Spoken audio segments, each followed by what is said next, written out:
But one, it's a price we pay for civilization. I didn't want to talk about any of this, by the way. This is all Vinod's fault.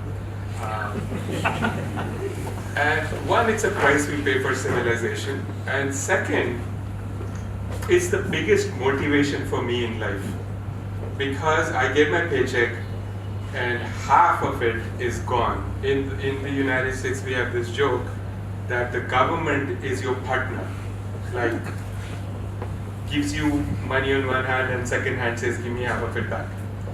And when I pay the half, fortunately there's direct deposit into my bank account, so I never see my paycheck. If I saw my paycheck, I would not be very happy.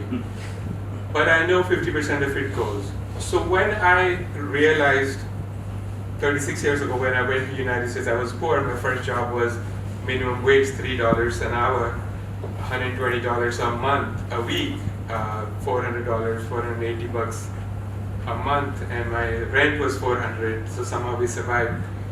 But didn't have to pay taxes. Well, if you're poor in the United States, you don't have to pay tax. 50% of the country, the tax is zero.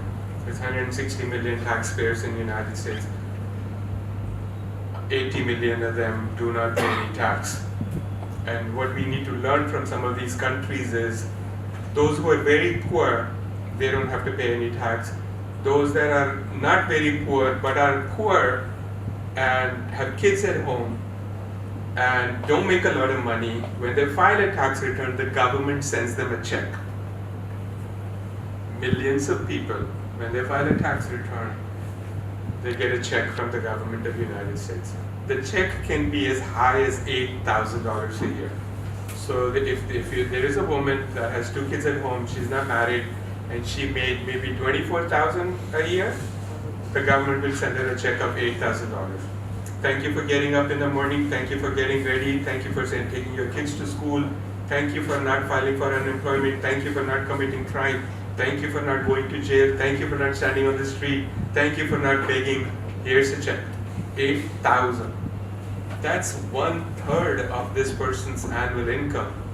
So the checks come in February, March, April.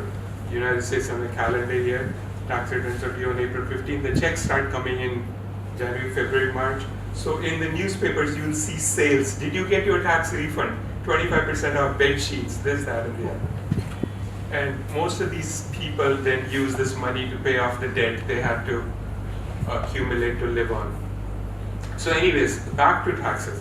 So when I started paying tax, a little bit was okay, but when I started paying a lot of tax, it started bothering me.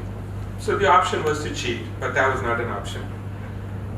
The option then was only one. Either you suck it up and pay the damn tax and move on in life. There is a third option, which is what I chose. Every day, every week, every 2 weeks, when I got the paycheck and I saw the tax go, I made a commitment that I'm going to work more and make more money. And I'm going to work smarter, and I'm going to make more money by working